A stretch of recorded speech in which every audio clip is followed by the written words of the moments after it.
আসসালামু আলাইকুম ওয়া রাহমাতুল্লাহি ওয়া বারাকাতুহু। আমরা সিয়াম সম্পর্কিত কিছু হাদিস নিয়ে বিগত কিছু পর্বে আলোচনা করছিলাম। আজ তার চতুর্থ পর্ব।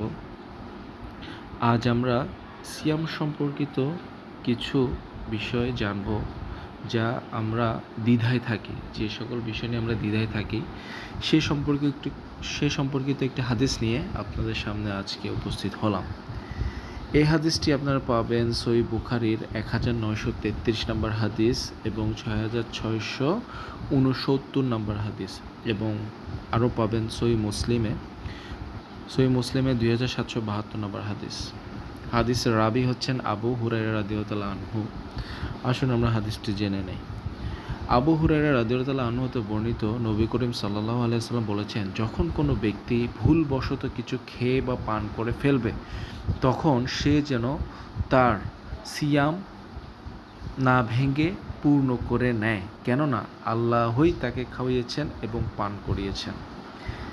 এই বিষয়টি আমাদের মাঝে মধ্যেই হয়ে থাকে, যখন আমরা অনেক দিন বিরত থাকার পরে, অনেক লম্বা একটা গ্যাপ হওয়ার পরে আমরা সিয়াম পালন করি। বেশিরভাগ হয় রমজান মাসের সিয়ামে যখন আমরা প্রথম রোজা উপনীত হই, প্রথম সিয়ামে যখন উপনীত হই, তখন আমরা বিগত সময় যে প্র্যাকটিসটা ছিল, যে আমরা খেতাম পান করতাম, সেই প্র্যাকটিসটা থাকার ফলে প্রথম রোজায় আমরা সেই ভুলটি করে থাকি।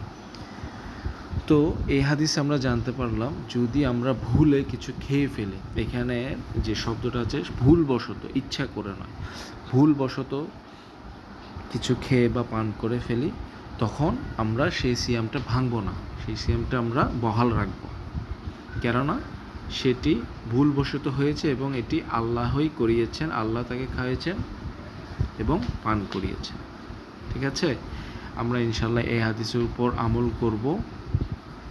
যদি ভুল হয়ে যায়, আমরা সিয়ামটি ভাঙবো না, সিয়ামটি আমরা রেখে দেব। সেটি ফরজ সিয়াম হোক বা নফল সিয়াম হোক, যে কোনো সিয়ামেই এই ঘটনাটি ঘটলে আপনারা সিয়ামটি ভাঙবেন না, সিয়ামটি রেখে দেবেন ইনশাআল্লাহ। আসসালামু আলাইকুম ওয়া রাহমাতুল্লাহি ওয়া বারাকাতুহু।